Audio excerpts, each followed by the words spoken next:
Reporte 100.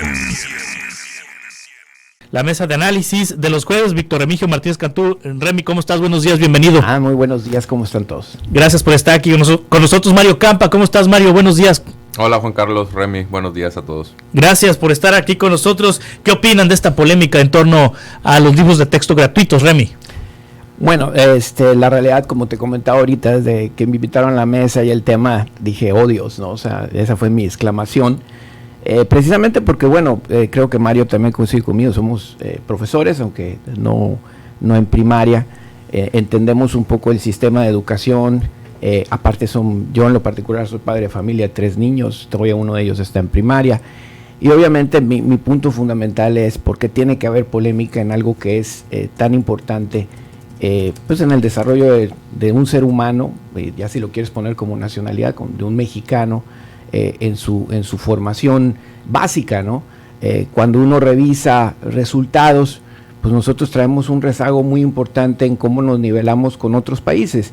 Claro, México ha hecho un gran esfuerzo por generar niveles de alfabetización suficientes, etcétera, pero ya pasamos y estamos inmersos en un sistema muy competitivo, vamos a decir, en un cambio tecnológico hacia adelante, y pues las discusiones sobre educación tendrían que ser muy propositivas, muy transparentes, diría yo, respecto a los contenidos y el rumbo de todo lo que los mexicanos en su mayoría quieren, y coincidir en eso.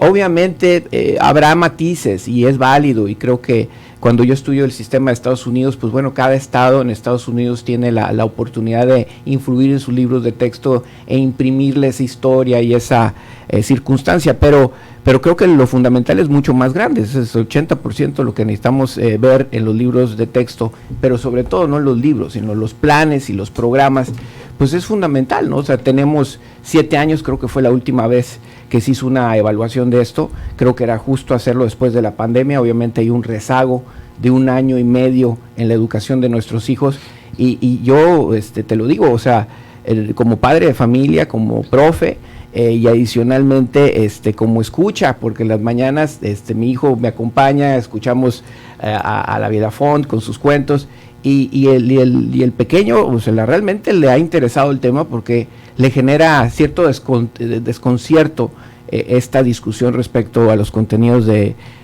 sus libros. Aquí me traje uno de ellos porque los usamos, o sea, claro que los usamos, claro que los vemos, base en una guía y un plan, y son necesarios que haya mucha claridad respecto a esto. Entonces, yo quizá me pongo en los zapatos y creo que hacia adelante los maestros tendrán una chamba muy grande que hacer, las maestras y los maestros, para poder adecuarse a esto, que va a ser pues de a bote pronto, si esto se continúa así y no prosperan las controversias jurídicas, ¿no? Sí, Mario Campa. Sí, bueno, un poco de contexto aportaría yo. Uno es que el fenómeno de México no puede ser analizado en sí mismo.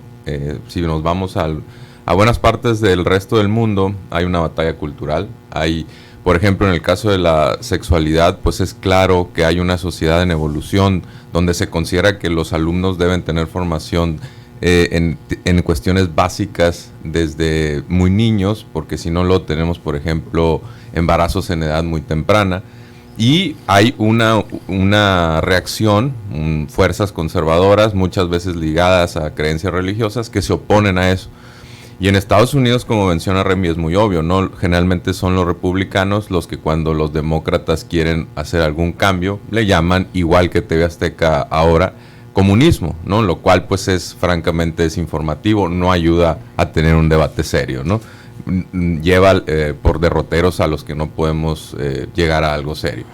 Entonces, eso por un lado. Por otro, los planes de estudio siempre se tienen que estar actualizando, si no estaríamos hablando, y voy a decir un ejemplo burdo, de que la Tierra es plana, o más reciente, de que no hay calentamiento global. Entonces se tienen que estar actualizando, partamos también de eso. Y por otro lado, también consideremos que México no ha tenido buenos resultados en las evaluaciones, y no solo en evaluaciones, sino en cómo se están formando a los niños en general.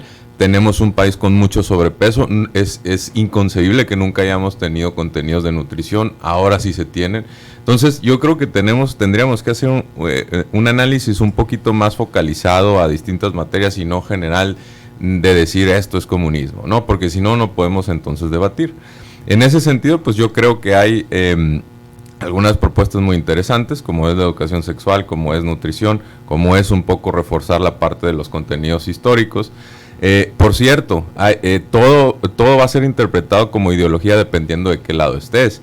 Yo tuve la fortuna de estudiar en una escuela bilingüe y yo recuerdo perfectamente que los textos en Estados Unidos te hablaban de la perestroika y el glasnost, dos políticas de Rusia, en cuarto de primaria, ¿no? Y ellos lo consideraban pues algo bueno, y probablemente para algún ruso con contexto o algún ciudadano de otra parte del hemisferio, pues te va a decir por qué están en cuarto de primaria enseñándoles a los niños sin contexto, ¿no? Entonces, yo creo que hay que tener ahí cierto cuidado. Los libros de texto mexicanos están lejos de llegar a ese punto, ¿no? Entonces, a mí me parece que se mezcló también el debate con intereses muy claros. TV Azteca tiene una ideología muy clara para quien ha seguido quién es Ricardo Salinas Pliego, quién es Roberto Salinas León, pues su primo está en Atlas Network.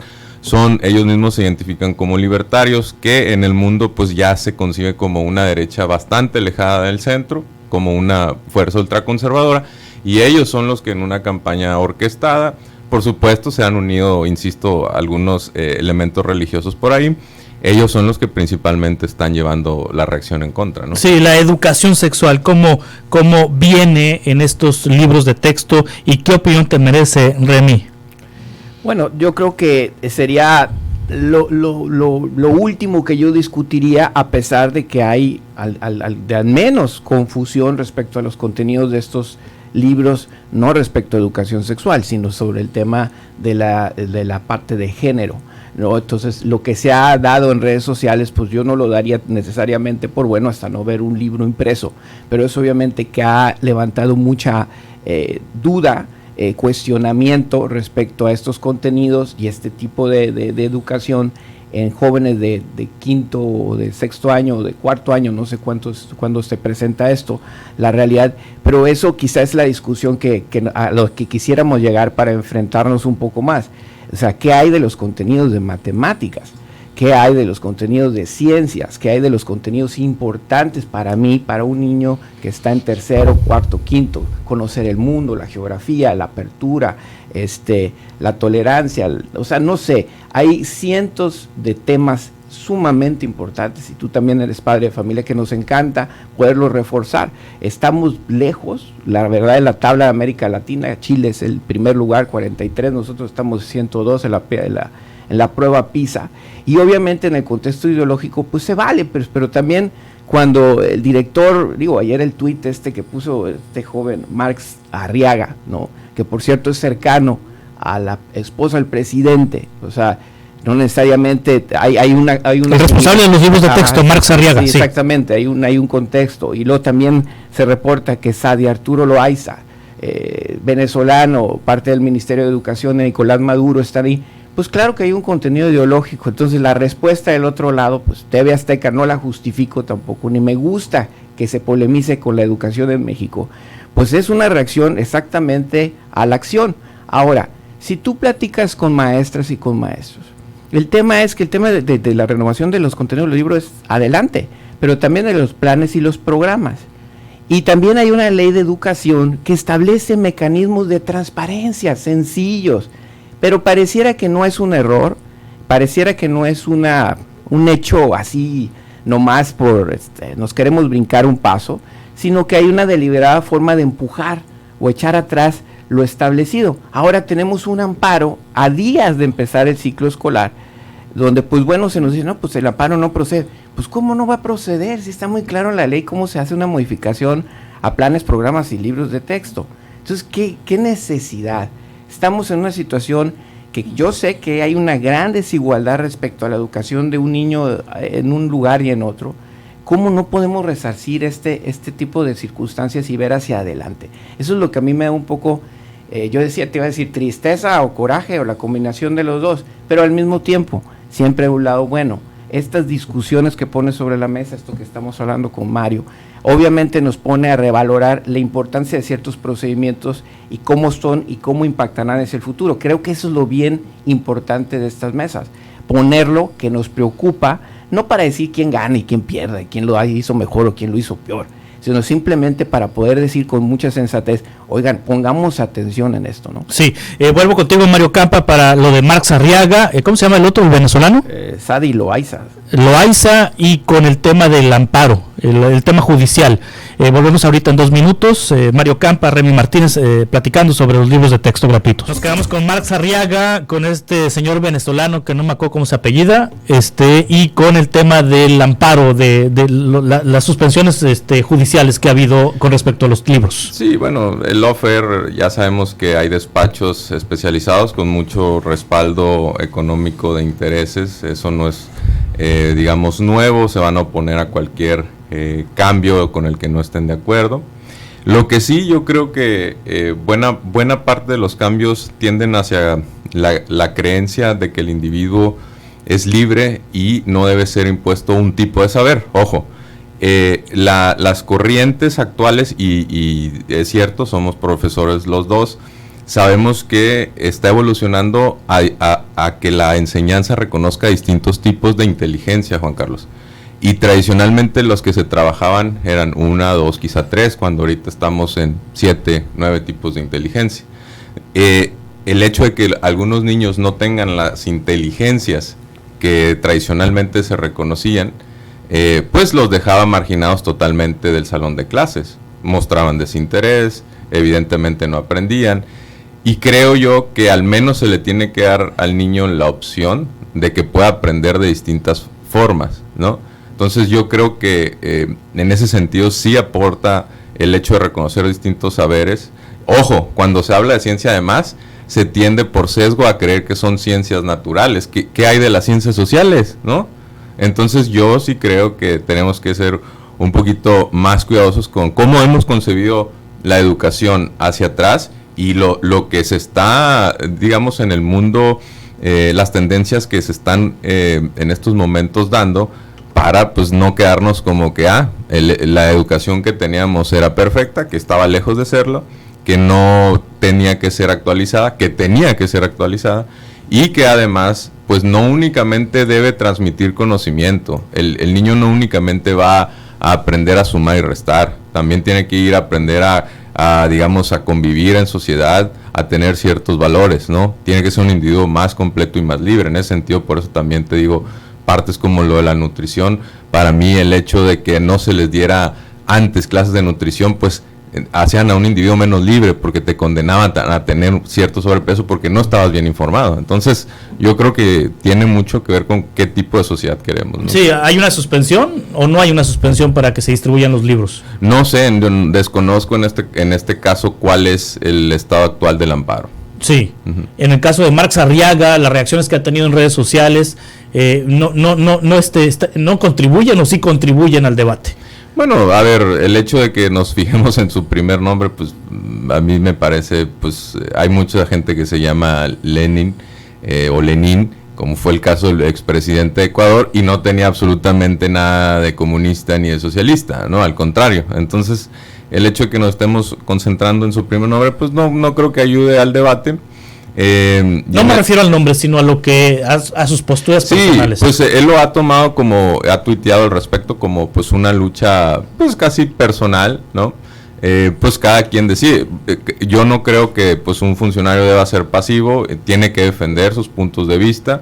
No es evidentemente un esfuerzo de un solo hombre, la atención cayó en él estratégicamente por su nombre, por otras cuestiones, pero por supuesto que está acompañado de un equipo, hay a su vez también una secretaria, otros subsecretarios, y esto generalmente pues se decide en grupo, no es un esfuerzo que dependa de él, ¿no? Sí, en ese sentido, ¿qué deben hacer los padres de familia? Estamos a menos de un mes de que inicie el ciclo escolar, hay mucha información, hay muchos datos que se contradicen en redes sociales, hay infodemia, en fin, hay un montón de cosas que están pasando en torno a los nuevos libros de texto gratuito, y me imagino que debe de haber preocupación en los padres de familia. Ahí en ese sentido, ¿qué deben hacer los padres? ¿Qué debe hacer la autoridad, Remy?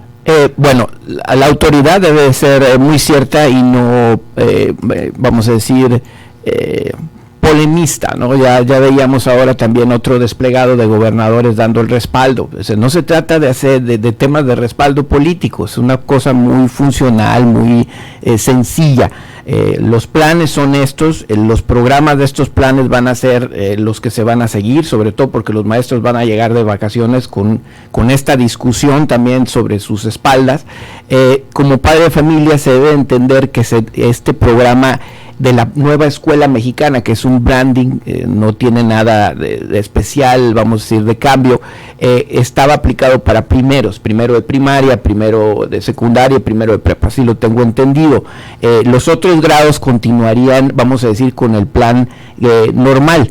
El único asunto es que parece que hay preocupación porque si los libros nuevos van a entrar en funciones y los libros viejos ya no, entonces, ¿con qué plan encajan estos libros nuevos? Es un asunto operativo. Ahora, como padre de familia, creo que esto nos llama a estar más cercanos todavía, yo sé que me escuchan muchos padres y madres de familia, más cercanos con los contenidos de los libros, ¿no? Revisarlos, cuáles son, cuál es el trabajo que se va a hacer, estar cercanos de las maestras y los maestros, demostrarle respaldo y confianza, porque al final de cuentas, si la política viene complicada a nivel central, pues bueno, los operadores son los maestros. Los verdaderos responsables frente a tu hijo o a tu hija van a ser esas maestras y esos maestros que seguramente hoy en día van a ser un foco más importante, como debieran de ser en nuestro país. Y yo creo que eso debe procurar a las personas que se sientan preocupadas por ellos. Yo tengo siempre una visión. Cuando algo nos preocupa, normalmente evitamos que pase lo malo, porque le ponemos atención. Lo que verdaderamente nos agarra descuidados, eso es lo que nos hace daño. Entonces creo que este tema de los libros, como te lo digo, volteando de lo malo a lo bueno para no caer en una situación de infodemia, lo que tú quieras, nos pone otro reto más que hay que enfrentarlo, ya sea escuelas públicas o escuelas privadas. Y hay que entendernos que hay diferencias de opiniones, que hay formas de ver el mundo diferentes, que hay que tener esa apertura, que tenemos sesgos, que tenemos historias, experiencias en nuestra cabeza y que vivimos muchas veces detrás de ellos. Ahora, de fondo, pues hay que buscar la mejor educación y generar ciudadanos capaces y felices, que al final de cuentas eso es lo que uno quiere para nuestros hijos. Entonces, como padre de familia, eso va a ser, eso es lo que hay que seguir. Reforcemos matemáticas. Yo sé que pues en ocasiones es lo más difícil, hasta uno mismo le batalla para reponer, pero hay que hacer ese esfuerzo porque lo que viene ocupará mucho de ciencias exactas, ocupará de aplicaciones de estas nuevas tecnologías y pues tenemos que hacerles cargo a como sea. Sí, tu comentario respecto a los padres de familia, la autoridad que deben de hacer ante esta polémica a un mes del ciclo escolar, del inicio del ciclo escolar. Bueno, lo primero que yo recomendaría es realmente meterse a los contenidos, leerlos, revisarlos y no dejarse llevar por lo que digan dos conductores de TV Azteca que leen un teleprompter, que ya sabemos que no son ninguna lumbreras, ¿no? Con todo respeto para Mónica Garza y Javier Alatorre, y que están recibiendo órdenes, porque es clara la editorial de todos los programas que han salido en TV Azteca, en particular de los noticieros, ¿no? Es sistemático el ataque y ya sabemos lo que representa el dueño de esa televisora, ¿no? También yo pues condeno totalmente la reacción del PAN. Yo creía que el PAN pues para la siguiente elección presidencial iba a moderarse un poco, pero pues no, llama a quemar libros, algo que se hizo en particular, está fresca la memoria del nazismo. El nazismo quemaba libros y en ese sentido pues que Marco Cortés invite a hacer eso a mí me parece antidemocrático, condenable. Las raíces del PAN pues ya sabemos que están en la derecha, en la ultraderecha históricamente, y pues para qué alimentar esos impulsos, ¿no? Sería bueno también conocer la postura en este caso de su candidata que va, pues creo yo en primer lugar, que es Xóchitl Gálvez, porque se ha metido en muchos problemas, primero por la cuestión de apoyar a Vicente Fox o no, luego con la que apoya la seguridad nacional, la estrategia de seguridad de Felipe Calderón. Está defendiendo al PAN. Yo quisiera saber también si está defendiendo esta postura del PAN de atacar esta reforma al grado de quemar libros, ¿no? Porque aquí pues es una mesa de análisis político y a mí me interesan las reacciones de los actores políticos. Y si yo estoy estudiando una candidata presidencial, quiero saber si va a acompañar a ese sector del PAN o se va a deslindar de él. Entonces, por eso yo creo que es relevante saber qué opina en este caso Xóchitl Gálvez, ¿no? Muy bien, Mario Campa, Remy Martínez, muchas gracias por estar con nosotros esta mañana. Gracias, Juan Carlos. Que nos vaya muy bien. Reporte 100.